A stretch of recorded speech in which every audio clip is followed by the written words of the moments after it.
pasa en Backbase es muy importante no solo el qué y no solo el cómo, sino también el por qué, porque eso justamente cambia o genera un chip eh, que se le conoce como mentalidad de fundador, de hecho.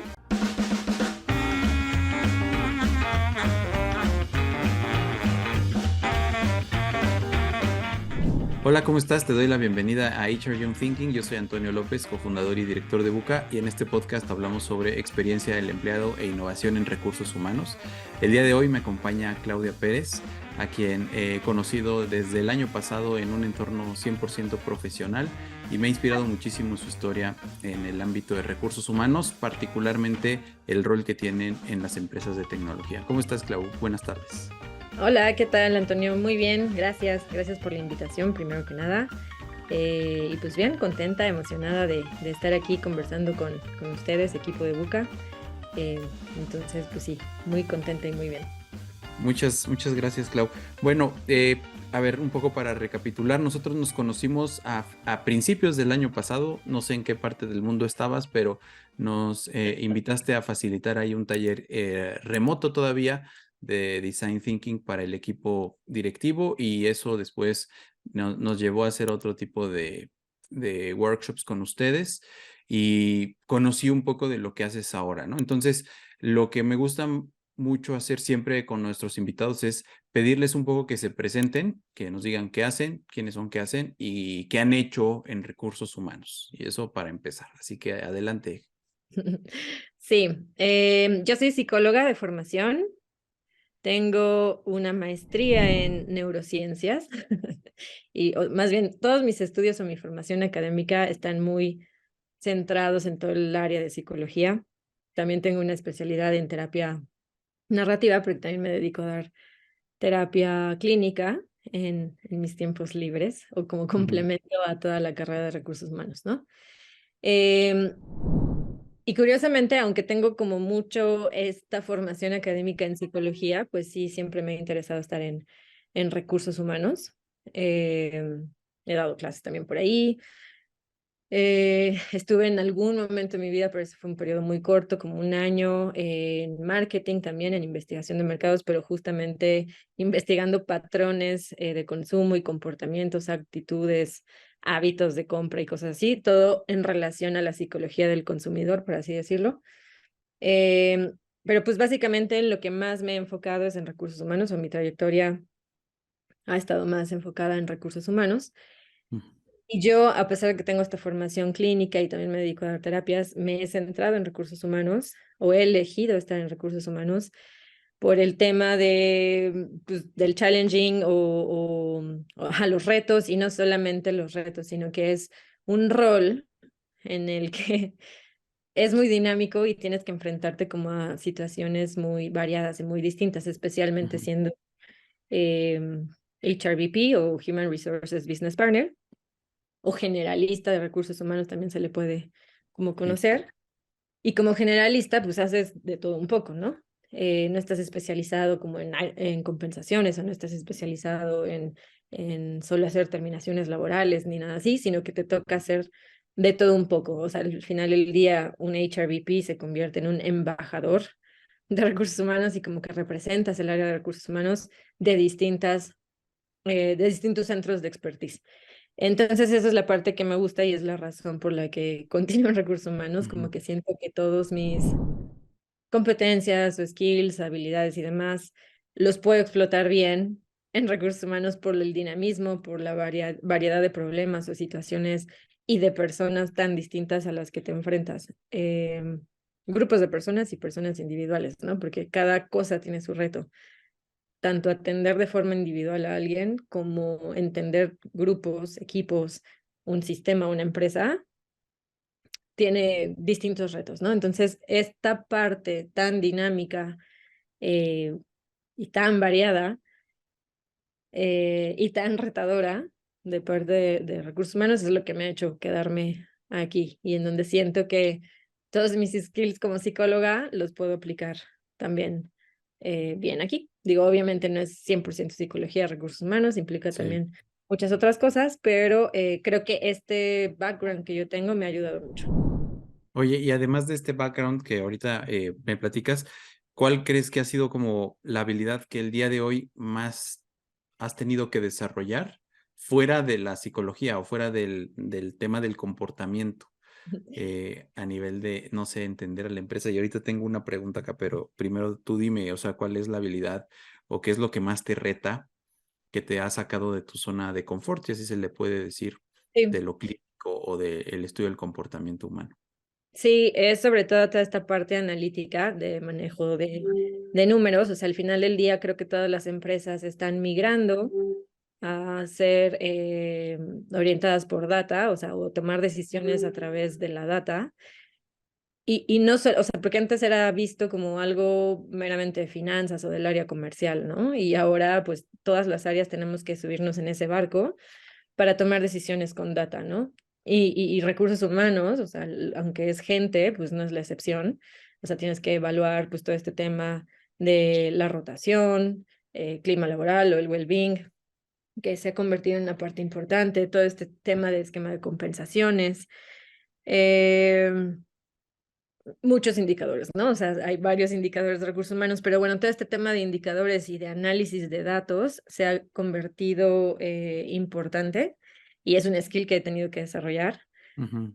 De hecho, por ahí vi que tenías uno de tus podcasts, fue con Fede, de People Analytics. Él fue profesor mío en un curso, en un diplomado que también tomé de People Analytics, Ah, justamente del para TEC. desarrollar. Sí, del TEC, exactamente, Ujú. justamente para desarrollar esta parte, ¿no? Toda esta parte numérica y poder tomar decisiones eh, o sea, con data en la Ujú. mano y saber, no solamente es tener la data y organizar la data y ponerla en un Excel o tener un dashboard y ver números, sino cómo interpretas esos números y cómo de ahí sacas insights para tomar justamente decisiones y no solo decisiones, sino también planes de acción. Eso es un skill que he tenido que desarrollar, que está fuera de la psicología y que pues más bien la experiencia me lo ha dado, experiencia y estudios también, Y me lo ha ajá, dado. la experiencia te lo fue requiriendo y tuviste que formalizar ese aprendizaje a través de cursos y de ponerlo en práctica. Sí, fíjate, Exacto. bueno, tú no lo sabes, pero en ese diplomado, y no es comercial de que vayan a ese diplomado, después Fede me invitó a mí a dar el módulo que actualmente facilito yo, el de Service Design, que Ah, sabes que es sí. uno de los de lo que hacemos en Book.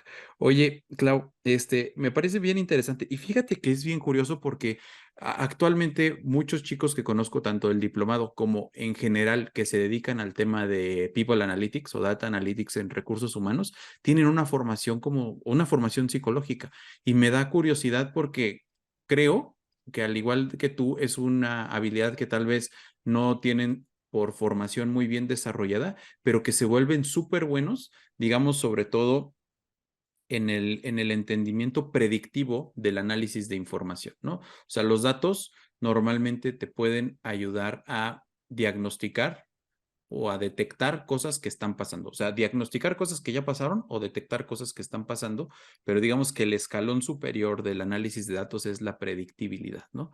Ujú, En qué medida te pueden dar una información predictiva de algo que posiblemente suceda. Y los dos o tres casos en México que conozco de People Analytics que lo hacen bien, están a cargo de psicólogos porque como que mezclan esas dos cosas, un insight muy analítico con una intuición o un, no sé cómo decirlo, tú lo dirás mejor que yo, una descripción o un diagnóstico clínico o de comportamiento y a partir de ahí prevén alguna cosa que pueda suceder, ¿no? Llámese rotación, llámese bajo engagement, lo que sea. Entonces, es interesante que lo comentes. sí. Bueno, Sí, a ver, perdón, quería no hacer dime. solo un comentario de eso, o sea, para ampliar un poco tu comentario y lo que me hiciste pensar. Es que creo que más bien un psicólogo ya de cajón es muy analítico en general y más bien yo como lo veo, la data, o sea, no somos como tan buenos tal vez en manejar números o porque no es parte como de la formación como tal, pero sí, el skill de análisis sí lo es. Y, y un Sí. número, o sea, un número lo que te da es una proporción. O sea, tú puedes tener, o como psicólogo, estamos formados para poder tener insights con la información que se nos presenta, que muchas veces es como más cualitativa, ¿no? Así de, Ujú. me siento así, me siento así, o observo este comportamiento. Y el ponerle un número solamente lo único que te da o que suma a lo que ya hacíamos es darte una proporción para saber si son mayorías, si son minorías, si hay tendencias o no hay tendencias, pero al final del día el skill de análisis sigue estando ahí y es como parte de Sí, lo mismo. sí, tangibiliza, yo pienso que tangibiliza mucho el cómo llegas a una conclusión, porque ya traes un respaldo, pues sí, más objetivo, no sé, pero por lo menos más numérico, ¿no? Sí. Eh, Hay varias cosas que quisiera preguntarte a partir de, fíjate, a partir de la presentación que me hiciste. Hablaste como del rol del HRBP y yo que te conozco poco, pero que te conozco, sé que además asumes un rol no solo, pues yo diría generalista, operativo, sino también una postura muy estratégica de cómo desde tu rol de HRBP habilitas a la organización para algo, ¿no? Para lograr sus objetivos. Lo sé de primera mano para lograr que se integren y se conecten mejor. Y entonces, algo que he visto en ti y en otros HRBPs que están en una figura de empresa similar, una empresa multinacional que tiene una célula importante en México y o en Latinoamérica, pero quien el único responsable operativo de la función y además del análisis de la función, como me lo acabas de indicar, pues eres tú.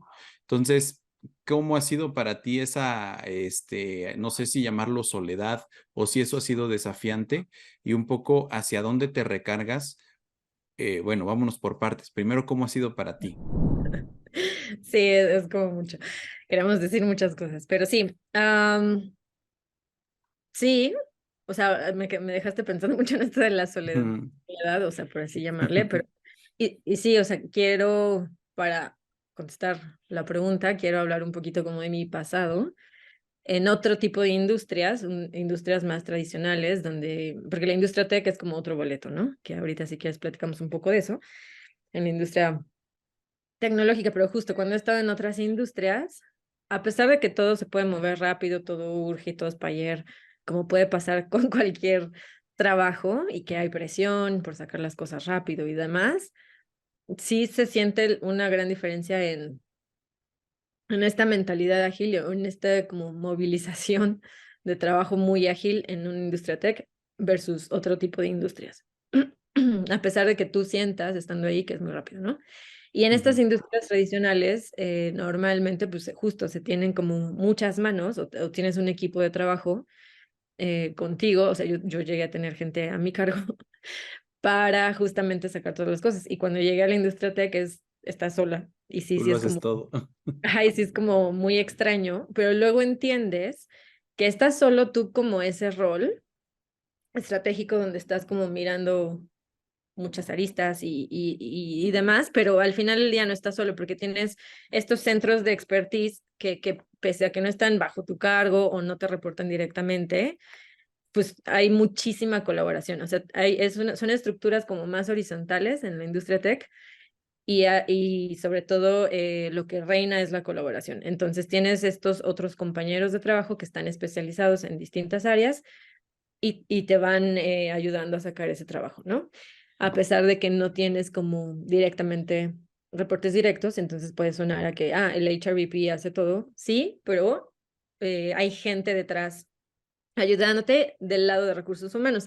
Pero ahora, del lado de los stakeholders, o sea, también hay mucha colaboración. No es como que recursos humanos llegue y diga, tenemos que hacer ABC, sino que justamente es esta relación, o sea, ahí es de donde viene justo el nombre business partner, o sea, este socio de negocio, en donde tal cual es así, ¿no? Formas una alianza estratégica con tu stakeholder, una relación de confianza, que eso es lo principal o es la base, y de ahí entiendes como las necesidades que esa persona tiene y bueno, y el negocio, y de ahí entonces puedes hacer maravillas, entendiendo la necesidad del negocio y de ese stakeholder de ahí entonces ya te vuelves como este justo socio de negocio en el que la colaboración te lleva a hacer cosas. Y por eso es que están todos on board o todos a bordo.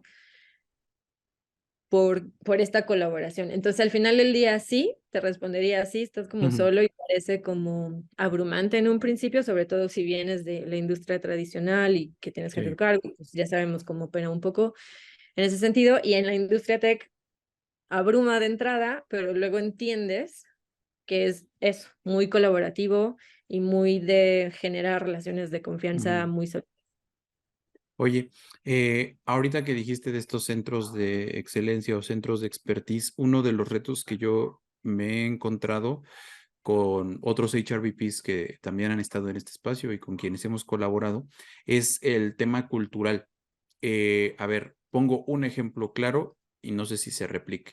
Hay empresas en Asia, sobre todo, cuyo headquarter está basado en Asia, para quienes es relativamente sencillo disponer como piezas intercambiables de ingenieros o perfiles tecnológicos, ¿cierto?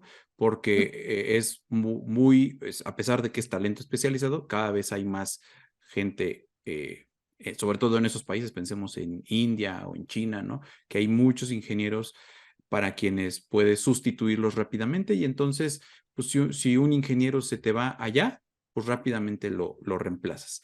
Y cuando una colega nuestra este, se enfrentó a una situación así en donde se le estaban yendo ingenieros mexicanos, pues no es así tan fácil, porque además es una industria bastante competida de talento, en donde ya la vara, digamos, de perks, de prestaciones, de propuesta de valor al empleado en general, está muy alta.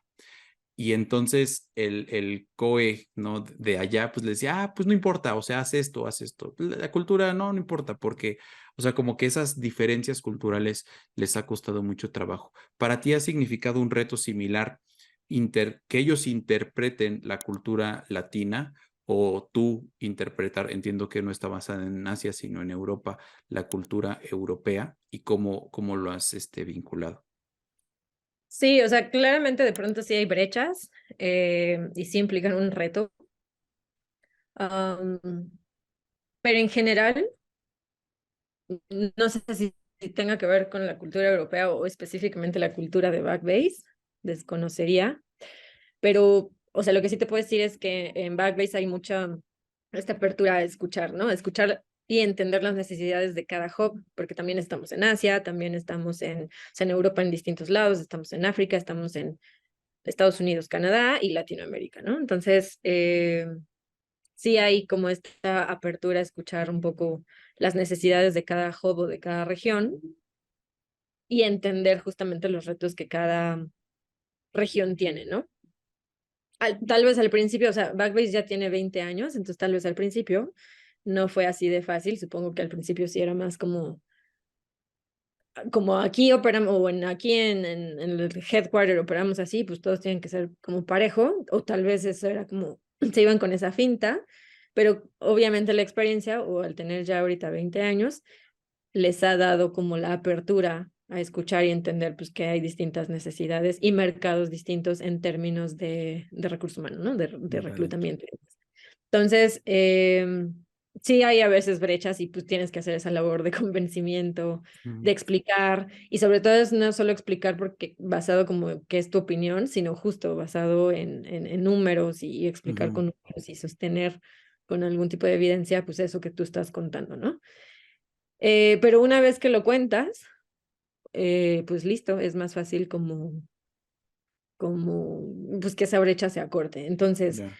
contestando como tu pregunta, o más bien atacando este ejemplo que tú diste en cuanto a la fuga de talento, en donde en Asia quizás es más fácil reemplazarlo que en Latinoamérica, lo cual es cierto. Am, sí, o sea, lo que en Europa es un poquito lo mismo que en Latinoamérica, entonces en ese sentido tenemos esa Sí. ventaja. Porque reemplazarlo no es tan fácil, entonces cuando queremos retener algún tipo de talento, pues se puede hacer esa retención, a menos que sí no sé, en la otra empresa le están ofreciendo el doble o Sí. a una cantidad en la que tal vez la empresa no se ve en la posibilidad de competir con ese sueldo o con ese paquete de compensación. Entonces ahí sí, pues lo dejamos ir, ¿no? O sea, pero sí la idea o la intención es siempre retener Ujú. al talento y no es como de, ah, sí, déjalo ir, ¿no? Sino todo lo contrario. Y sobre todo, como si tenemos o llevamos un sistema de evaluación e identificación y mapeo de talento, sobre todo si sabemos que es un empleado que agrega mucho valor a la compañía en términos de performance y de cultura también, con más razón lo vamos a querer retener.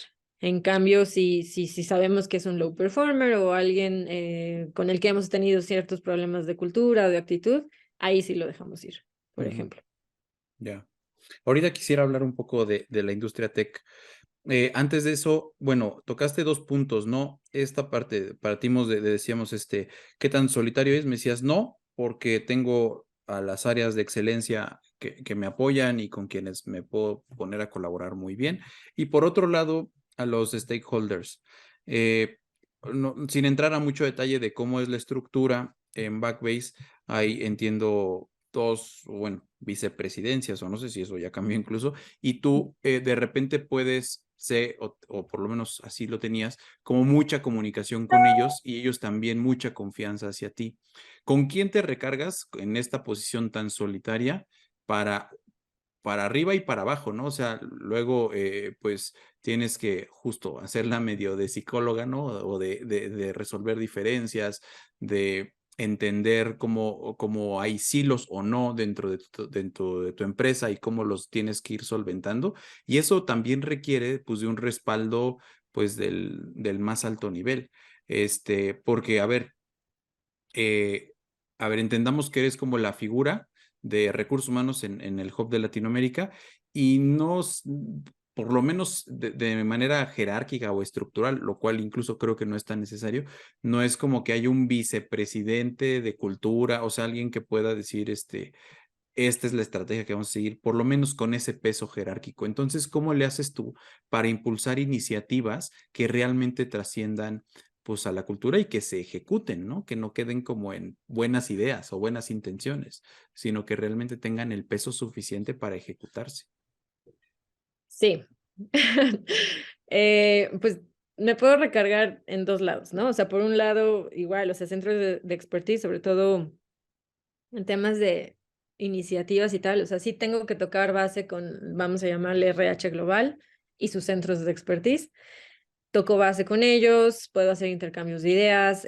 Hay veces que las iniciativas vienen de hecho de allá, desde el corporativo, y entonces yo me encargo más bien de cascadear acá o de ejecutar acá.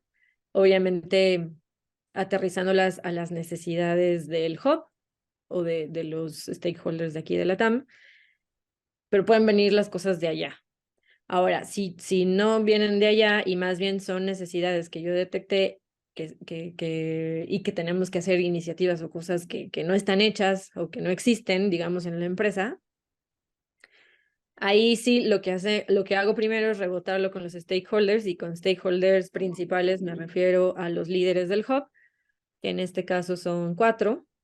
Y ya una vez rebotada esa información con los líderes del hub o con las áreas afectadas o involucradas, que son los líderes, ya de ahí lo puedo rebotar de regreso a global para que tengamos digamos, el visto bueno o el go, y ya con eso ejecutamos.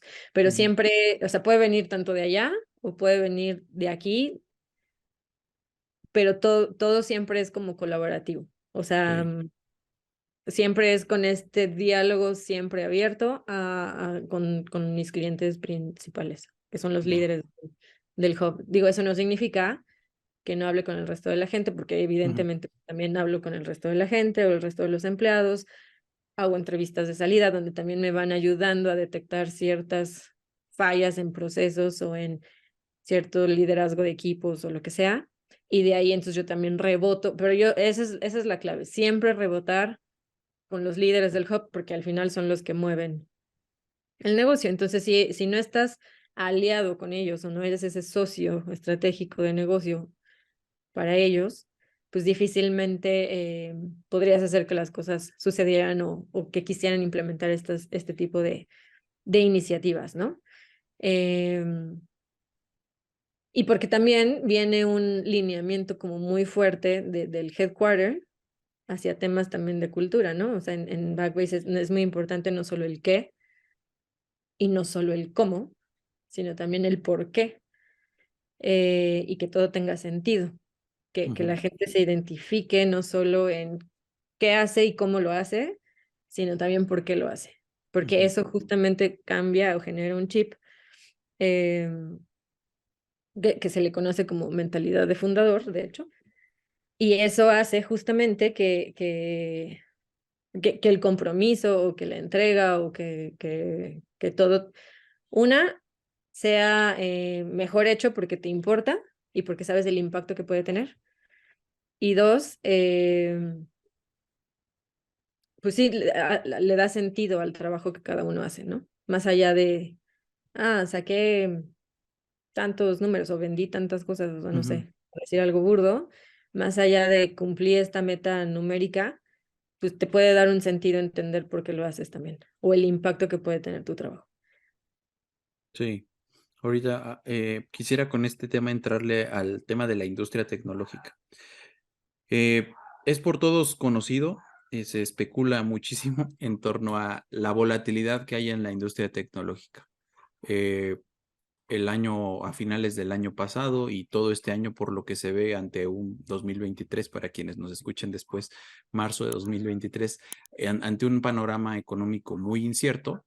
Por ejemplo, muchas empresas de tecnología, sobre todo startups que estaban fondeadas, al no llegar o tener un escenario un poco menos optimista de si van a llegar o no, fueron retiradas muchas inversiones de estas startups, ¿no? En Latinoamérica en particular, en México bastantes y en general en el En mundo. general en el mundo, sí.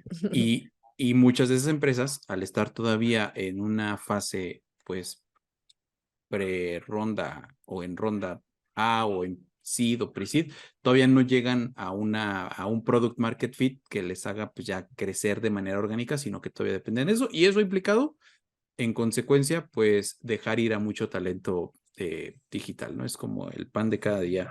En el último trimestre del año pasado y el primer trimestre de este año así lo está haciendo. Entonces hay mucha volatilidad, pero también implica, en su momento, pues implicó muchas oportunidades para el talento tecnológico de relocalizarse en distintas empresas, ¿no? Yo tuve clientes literal que una semana estaban en una, o sea, tenían ingenieros en una empresa y a los 2 semanas o meses fui a facilitar un taller a otra empresa y ya estaba ahí el mismo ingeniero, ¿no? O sea, mucha volatilidad en eso. Entonces, esta pintura que platico yo del entorno tecnológico, ¿ustedes la han vivido? Y si la han vivido, ¿qué peso ha tenido el tema del propósito y del sentido de pertenencia que me acabas de contar? Ok, sí, sí la hemos vivido, claramente la hemos vivido. O sea, de hecho, te cuento un poquito antes de que llegara esto del último Q del año pasado. O sea, justamente la industria como se movía era como, o sea, era como bien decíamos, ¿no? En Latinoamérica en general, pues no hay tantos developers o programadores, eh, como lo hubiera en Asia, ¿no? O como lo habría en Asia. Y entonces aquí había mucho esto que decías pues la competencia estaba fuerte y entonces era casi, pues, ¿quién ofrece más? Y desde ahí, o sea, ya era complicado, ¿no? O sea, este tema de retener talento y de que ya era muy volátil y de hecho si comparas el attrition o la rotación de personal, en general con el resto de las industrias, siempre en la industria tech tiende a ser más alto por lo mismo, ¿no? Por esta competitividad de pues todo el mundo robarse al talento y pues Sí, ahora sí que se iban con el mejor postor. Entonces ya desde ahí ya era complicado y ya teníamos esta volatilidad. Pero de pronto sucedió que pues lo que ya sabemos, ¿no? En el último Q, por alguna extraña razón, empezaron a haber layoffs o despidos en toda la industria tech, en todo el mundo, no solamente en México o en Latinoamérica, en todo el mundo, de hecho principalmente en Estados Unidos, diría yo. ujú, ujú, Eh, y entonces ahí sí, como que sí hubo un miedo y hubo ok, voy a cuidar entonces mi trabajo y tal. Pues pasaron dos fenómenos, o sea, sí hubo también en Backbase un poquito de layoff, no tanto, y solo fue en el último Q, ya en este trimestre o ajá, de lo que va del año de 2023, afortunadamente ya no. Eso solo fue como el último trimestre del año pasado, pero sí tuvo dos efectos en la gente. O sea, por un lado, como que la gente sintió miedo por saber que Backbase no era la única empresa Sí, tech que lo estaba haciendo y entonces pues dijeron, bueno, voy a conservar mi trabajo. Y por otro lado, sí generó también cierto miedo, pero en el mismo trimestre. O sea, es decir, empezamos con los despidos y como generó incertidumbre y miedo, pues gente empezó a buscar trabajo en otro lado. Entonces, eso mismo provocó rotación en ese mismo trimestre. Pero claro. curiosamente, después de que pasó el rush y que vieron pues que ya se calmó y dejaron de haber layoffs, al menos en Backbase, entonces el resto de la gente dijo, bueno, pues voy a conservar mi trabajo y ha habido poca rotación hasta el momento. Ujú.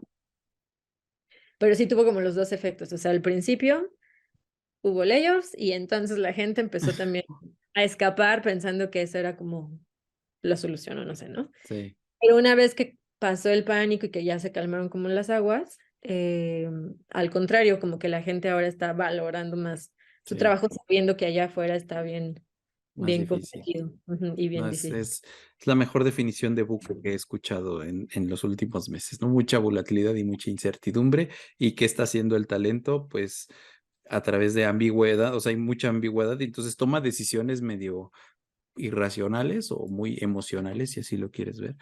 Y nada, a nosotros nos toca lidiar con eso. Y para entrarle al último tema, que es el tema de la cultura de la colaboración, has hablado varias veces de lo importante que es colaborar. Y quisiera un poco platicar sobre, y sobre todo en una industria que además lo dijiste entre líneas, a diferencia de una industria más tradicional, es una industria en donde todo está cambiando y todo se tiene que hacer de manera muy rápida. Exacto. Bueno, en primer lugar, a nivel estratégico, ¿cierto? Todas las empresas tech que conozco, no hay una sola que el día de hoy no opere bajo marcos ágiles de trabajo. Entonces, Sí. y ello implica pues mucha colaboración. Primero, ¿cuál es como tu diagnóstico de la importancia de esta cultura colaborativa en la industria tech? ¿Cómo realmente sí colaboran los equipos? ¿Sí se logran romper los hilos únicamente utilizando marcos ágiles? Y si no, te lo conecto con otra pregunta. ¿Cuál ha sido Ujú. tu papel ahí para fomentarla? Sí, no, claramente tener metodologías ágiles no es suficiente.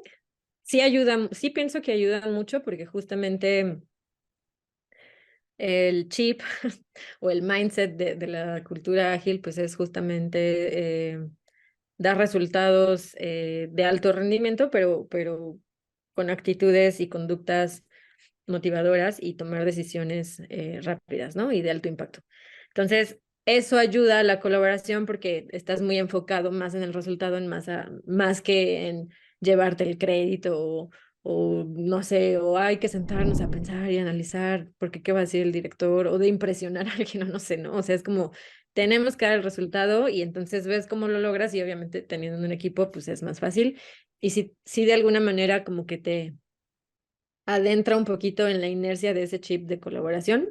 Sin embargo, obviamente, pues no es suficiente, ¿no? No es suficiente y sí puede llegar a pasar lo contrario de, en tu afán de querer sacar las cosas rápido y de este mindset que tiene alguien que está acostumbrado a trabajar de manera ágil, a veces se abruma y a veces, de hecho, hasta llega a absorber trabajo de otros roles, ¿no? Y entonces puede provocar cargas de trabajo, provocar mucho estrés, cansancio y silos de alguna manera, ¿no? Si no está como bien canalizado. Entonces, sí, todo el tiempo, o sea, independientemente de la cultura ágil que pueda tener, todo el tiempo sí tienes que estar como reforzando todo este tema de cultura de colaboración y de integración y de lo importante que es conectar y de lo importante que es construir relaciones de confianza y tienes que trabajar mucho esa parte en la industria tech.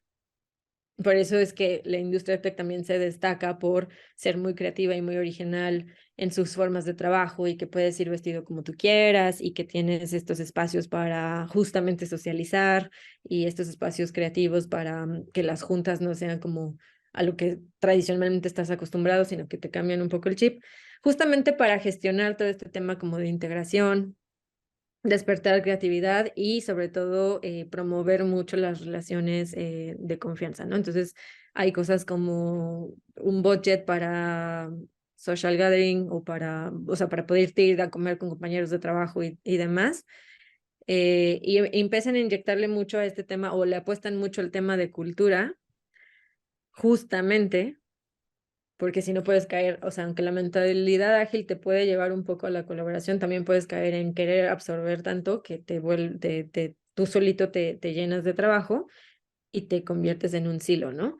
Y Ujú. entonces es mucho, mucho, mucho, mucho reforzar la cultura y le dan mucha, mucha importancia a la industria tech en general, a todo el tema de cultura, de colaboración, de integración, de cómo construimos relaciones de confianza, de, ok, estamos detectando silos, hagamos algo ya y paremos tantito, digamos que la operación o el Sí. trabajo, para así enfocarnos en esto que sí es importante, porque si no, si lo dejamos acumular, entonces ahí sí puede haber un colapso o una crisis ya a nivel pues más grande, ¿no? Ya de impactarte al negocio. Entonces, como tienen muy, muy claro esos objetivos en temas de recursos humanos, en temas de que la cultura es tan importante como los resultados del negocio, lo tienen como muy claro y es por eso que todo el tiempo se están haciendo cosas para no caer ahí en esos hilos o en la falta de colaboración. Y cuando llegas a caer, porque evidentemente pues sí, siempre sucede, Puede pasar. ajá, puede pasar, tomar acción rápido para solucionarlo. Ok, estamos detectando silos, estamos detectando fallas en comunicación, ¿qué vamos a hacer? Y entonces es ahí que tú y yo nos conocimos, porque justamente buscábamos cómo solucionar sí, pues estos hilos o estas fallas a veces en procesos o entre áreas donde, donde estaba fallando esa colaboración. Y Ujú, entonces haces acciones que te permitan mejorarla.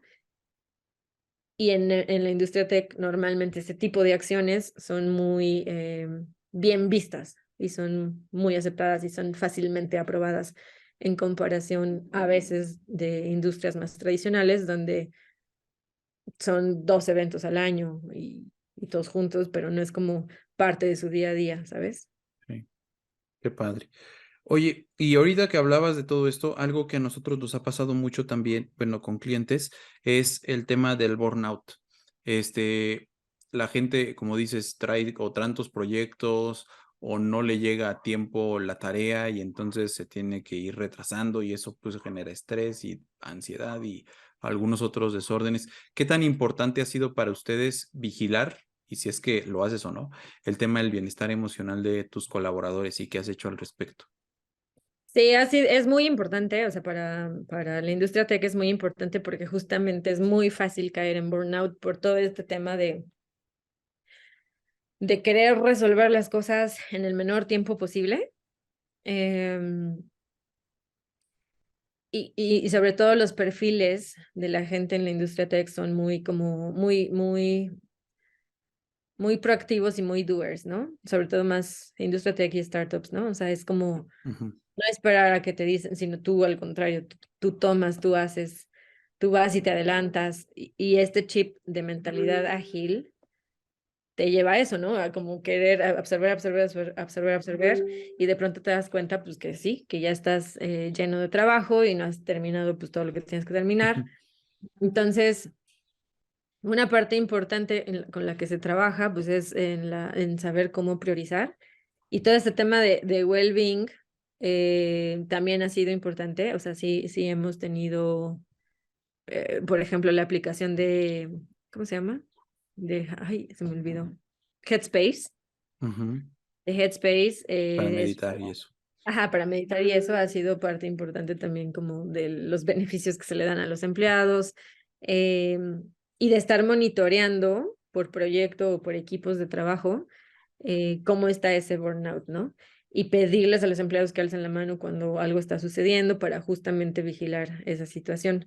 No es fácil, no ha sido fácil, sigue siendo uno de los grandes retos que tiene Backbase y yo diría la industria tecnológica, porque también muchas veces se hacen estimaciones de cuándo vas a entregar los proyectos, y esto no hablo solo de Backbase en general, haces estimaciones de, me toca entregar este código o este proyecto, o esta plataforma o lo que sea, o este desarrollo en tal tiempo, y, y a veces esas estimaciones se negocian con el cliente y el cliente dice, no, redúcelas a un mes menos o no sé, lo que sea, y ahí es en donde te das cuenta que por eso también se da el burnout, ¿no? Entonces es mucho también de saber cómo hacer pushback con el cliente con tal de no quemar al recurso, ¿no? Que sí llega a pasar. Entonces es como de los dos lados. Por un lado Sí, la parte externa y por otro lado la parte interna de monitorearlo, vigilarlo, sí. hacer iniciativas para que tengan estos escapes o meditación o manejar el estrés o hablar con un psicólogo o lo que sea que se necesite, pero a veces eso pues no es suficiente, ¿no? Sino que tiene que venir más desde la estimación y el respeto pues de los horarios de trabajo y cómo saber priorizar también uno, ¿no? O sea, cómo saber priorizar para organizar el trabajo, pero pues sí es uno de los retos, o sea. Es todo un reto y todo un tema. Y ahorita estoy aquí encerrando el que tal vez sea el nombre de este episodio, que decías que la cultura en tu empresa y en la industria, no sé, pero en tu empresa es tan importante como el negocio. Y creo que este ejemplo que acabas de dar puede ser el ejemplo perfecto, ¿no? No se gestiona la ansiedad cuando se detona, ¿no? Hasta que ya el cuate ya le están dando ataques, sino cómo puedes prevenirlo desde el negocio, desde esta priorización y planeación del negocio en la medida de lo posible. Entiendo que hay muchas veces que tampoco es tan posible, pero fíjate, a mí me queda la duda, tal vez porque pues ya tengo 35 años y Ujú. crecí en una generación, no es que me sienta viejo tampoco, pero crecí en una generación para la que hablar de salud mental en general era difícil hacerlo, más en una población predominantemente masculina. Esa es mi Ujú, idea y ahorita me corriges. Más en una población predominantemente de ingenieros. En ujú. el ámbito personal ya era difícil y pues en el ámbito profesional se me antoja todavía más complicado. Y las historias que tengo de colegas y de amigos y clientes es, bueno, es que ya tenemos todo esto, ¿no? O sea, psicólogo, pláticas, cafés, plataformas, bla, bla, bla. Y de todavía la gente, la fuerza laboral como que no, pues no la compra, o sea, no va. Y entonces, si es así o no contigo y qué barreras, o sea, o qué has hecho para ir tumbando esas barreras. También como psicóloga es importante tu respuesta. Pues, híjole, o sea, sí estoy de acuerdo contigo, o sea, sí pienso que o sea, como bien dices, cada vez más hay esa apertura a la salud mental, al bienestar, al well-being, a la conexión contigo mismo y todas estas cosas también, desde lo espiritual hasta lo menos espiritual, ¿no? O sea, pero sí, cada vez más hay más esa apertura y tienes razón, en un mundo, o sea, en el mundo de antes y en un mundo masculino y en un mundo de ingenieros, siento yo también que es más eh, difícil o que hay más esa barrera.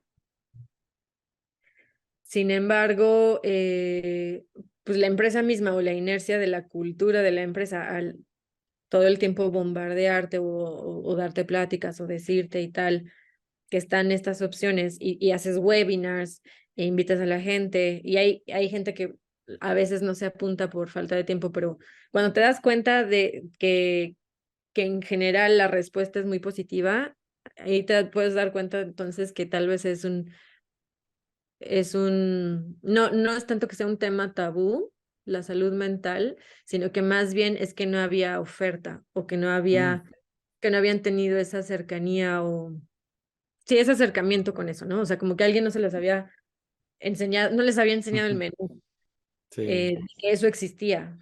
Y sí, es un entonces, sesgo. exacto, entonces al enseñárselos, te das cuenta que no es tanto un tema tabú, sino que es más bien eso, que no conocían pues ese menú y entonces al verlo pues sí se interesan y ven que les sirve y les funciona, les gusta y pues ahí están, ¿no? Y que a veces más bien no se apuntan, no tanto por la falta de interés o la falta de valor que le puedan dar a eso, sino pues por los Por workloads, o sea, tiempo. por las horas de Sí. trabajo y tiempo y el Ujú, burnout y tal, ujú, pero de que le dan valor la gente, sí le da valor, eso es lo que yo he descubierto aquí, pero porque está esa apertura, está, ujú, la empresa misma empuja a que se den estas iniciativas, webinars, pláticas, que se hable de ello.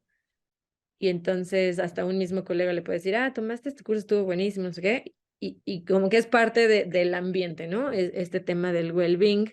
Entonces, al ser, por ejemplo, alguien que nunca ha tenido contacto con eso o que ni le pasaba por la cabeza, escuchar, o sea, una, ver que está esa oferta y dos, escuchar compañeros que ya lo han tomado y que te dicen cosas positivas de eso, despierta interés. ujú, Y entonces creo que va más por ahí. Eh, sí, va más por ahí, porque realmente, o sea, tú me preguntabas también cuál ha sido mi reto con respecto a eso. Realmente me he dado cuenta que sí, sí, sí está ahí, más bien al contrario, hasta luego cuando hemos hecho estos temas de well-being o de team building o lo que sea, al contrario, te piden más.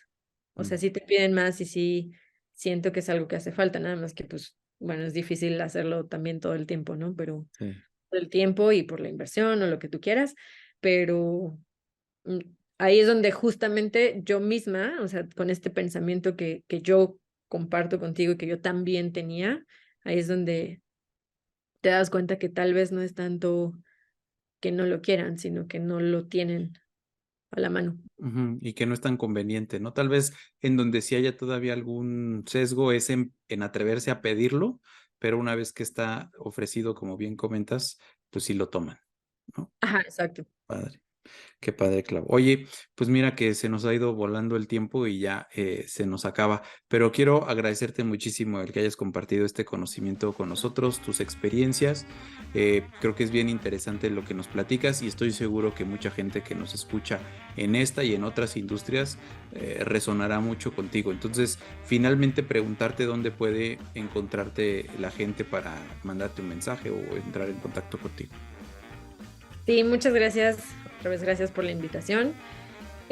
También a mí se me pasó de volada, quiero seguir platicando. Pero sí, me pueden encontrar en LinkedIn como Claudia Pérez Vargas. Y pues básicamente ahí, o bueno, o en mi Sí. correo de Backbase, que es claudia@backbase.com.